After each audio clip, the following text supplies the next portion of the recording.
What's good with it, YouTube, and welcome back to Lil Will TV. And today we got another banger. We're gonna be talking about rappers' albums before and after jail. First one we have now is Sergio Kitchens, aka Gunna. Now, if you ever remember, before the YSL, Rico with Young Thug and all the other YSL members, Gunna dropped an album called Drip Season Forever, which was titled like DS Forever. Gunna dropped Drip Season Forever back in January of 2022, and he sold 150,000 copies in the first week, which was pretty good for Gunna. He was on the peak of his career at the time. This was way before all the snitching allegations and all of the other stuff. Now let's get to it. After jail, he dropped his album, A Gift and a Curse. And to me personally, this album was hard. I don't personally dig deep into all of the snitching allegations and everything he did or what he didn't do and all of that. I just know the music was fire. The music was fire. He had Fuck You Mean. He had Back on the Road. I think that's what the song was called, Back on the Road. I don't know. He had hella bangers. From the outside looking in, the songs was fire. He dropped a lot of bangers, and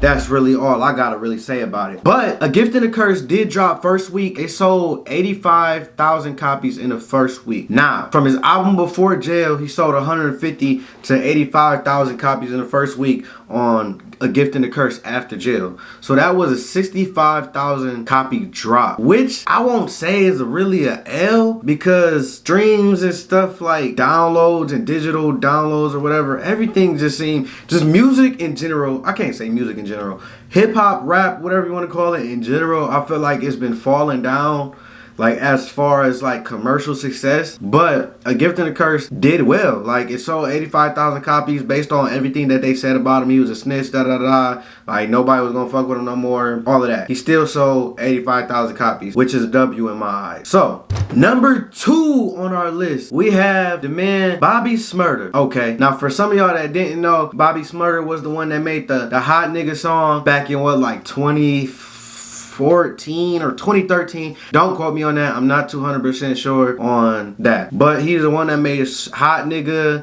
I'm sliding like a cruise. Yeah, that song was hard back in the day. But before Bobby Shmurda went to jail, Bobby Shmurda made an album called Shmurda She Wrote, which debuted at 79 on Billboard's charts back in 2014. Yes, in 2014. Selling at 106,000 copies. He then caught a Rico case with the GS9. Causing him to do 5 years in prison, and then later adding on an extra 2 years to save his mans by getting an extra 2 years so they all could get out at the same time. Something like that. So he did a total of 7 years in 2014. 2014. Now, upon his release in 2021, he released his first album a year after he released. So back in 2021, he got released. He dropped his first album in 2022. The title of that album he dropped was called Bod Boy, like Bod Boy, whatever. That first album he dropped after prison, bro, only sold 20,000 copies in the first week. Now, I said Gunna didn't catch no L. I said that was a W for Gunna. But for Bobby Shmurda, we gonna have to say it was a L for that man. Cause bro, you went from selling 106,000 copies in your first week to only selling 20,000 copies. No fake. That's like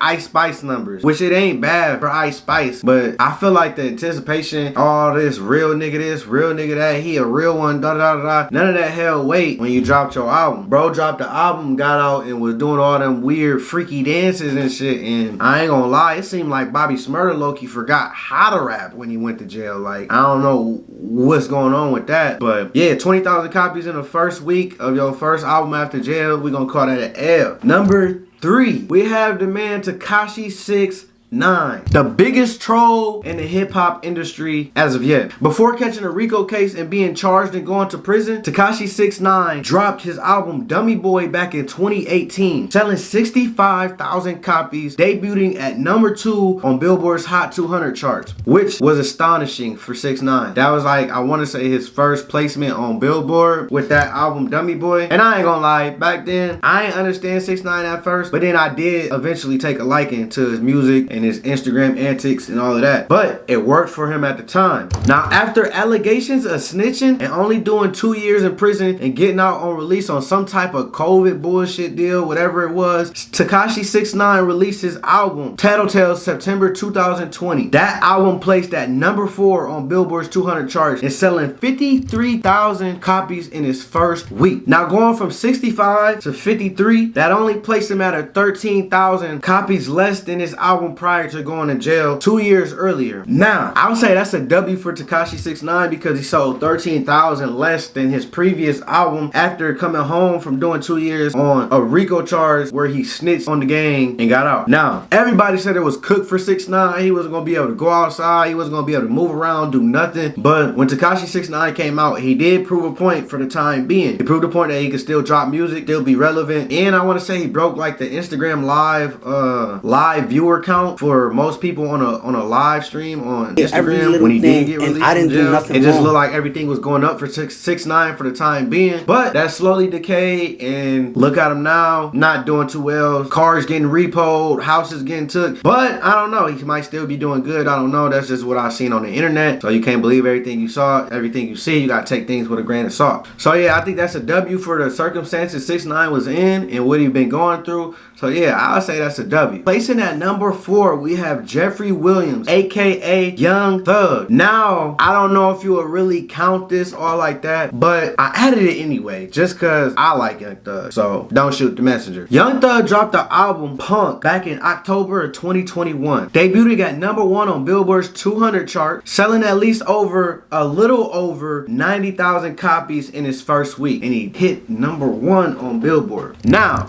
after jail.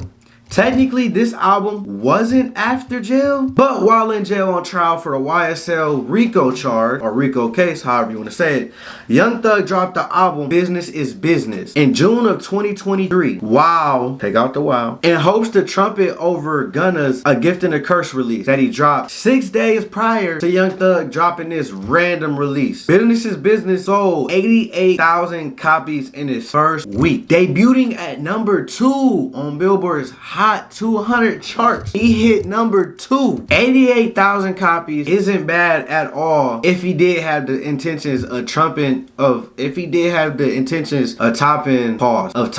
Gunna's A Gift and a Curse release. That would lead him to sell 3,000 more copies than Gunna's A Gift and a Curse album, selling at 88,000. But that's only if that was really the goal or what he was trying to do. That's what I actually seen on Twitter, and based on how things is going, it kind of looked like it seemed like that. I don't know really too much of how their relationship really is, but that's what it kind of looked like at times. With that being said, I do think A Gift and a Curse was more memorable than Business is Business by Young Thug. And as I said before, Young Thug was currently in prison when he dropped Business is Business, so he couldn't really go on no press runs, do no radio interviews or interviews at all, or he couldn't go do shows and kind of promote this and just get people to engage with the music. So I do feel like A Gift and a Curse was more memorable for me because I had that Gunna. I ain't gonna lie though, when the Gunna album first dropped, I played it probably the first day it came out, and a month after, bro, that it grew on me, bro. I ain't gonna lie. When getting played everywhere, that song was like, you couldn't escape that song. I did try to avoid it at first. I didn't care for the Fuck You Mean song, but that song, it is hard. But it's so many other songs on that album or tape that is way harder than Fuck You Mean. But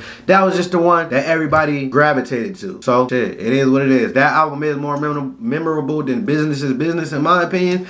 But Young Thug did not take no L, bro. That was a dub. He sold 88,000 copies while in prison. No promotion, nothing. He did have a couple features on there, but still, he wasn't able to push the records. The fans did. Next at number 5, we have the YN special, the YN favorites, NBA YoungBoy. All the YNs love NBA YoungBoy. To be honest, you really can't blame him because he feed the streets a lot. I'm not a super big NBA YoungBoy fan, but I understand how he worked. Now, before jail, NBA YoungBoy dropped his album Decided To in November of 2023, selling only 37,000 copies in the first week, but still debuting at number 17 17 on Billboard's Hot 200 charts. Now don't get me wrong, 37,000 may not be the highest number or the greatest number, but for an NBA YoungBoy, that is a good number for an NBA YoungBoy to actually reach. And I literally say that only because YoungBoy is like one of those artists that don't get no industry push. He don't get placed in curated playlisting on Spotify or Apple Music. I feel like personally, YoungBoy is really like pushed by the younger generation of kids, and he has a strong fan base. Like he got like, I ain't gonna say like crazy number wise, but like he got like a Taylor Swift or Beyonce core fan base. Like kids go so crazy for YoungBoy, bro. I don't know about really much now, but like at some point in time, YoungBoy had the most craziest fan base in the hip hop industry. NBA YoungBoy being released from prison recently, he dropped another project on March 7th of 2025 titled More Leaks, selling 21,000 copies in his first week, placing at number 29 on Billboard's Hot 200 chart. So he still reached the chart at 29. It's a little bit lower than what it was prior. It was at 17. Now he hit 29. This is in 2025. And he sold 21,000 copies first week. Now, like I said before, I would not call this an L to NBA YoungBoy because NBA YoungBoy is pushed by a bunch of YNs that literally will protect this man's life for whatever reason. They will choose NBA YoungBoy over their biological father, over their mothers, and over their own sisters or brothers. But with NBA YoungBoy selling 21,000 copies in the first week on More Leaks, it did pretty good, which most of these songs have been like floating around through leakers and hackers or whatever the case may be. People that, I hate people like that just drop a lot of artists' unreleased songs on YouTube or SoundCloud and just be passing them around or selling them or whatever.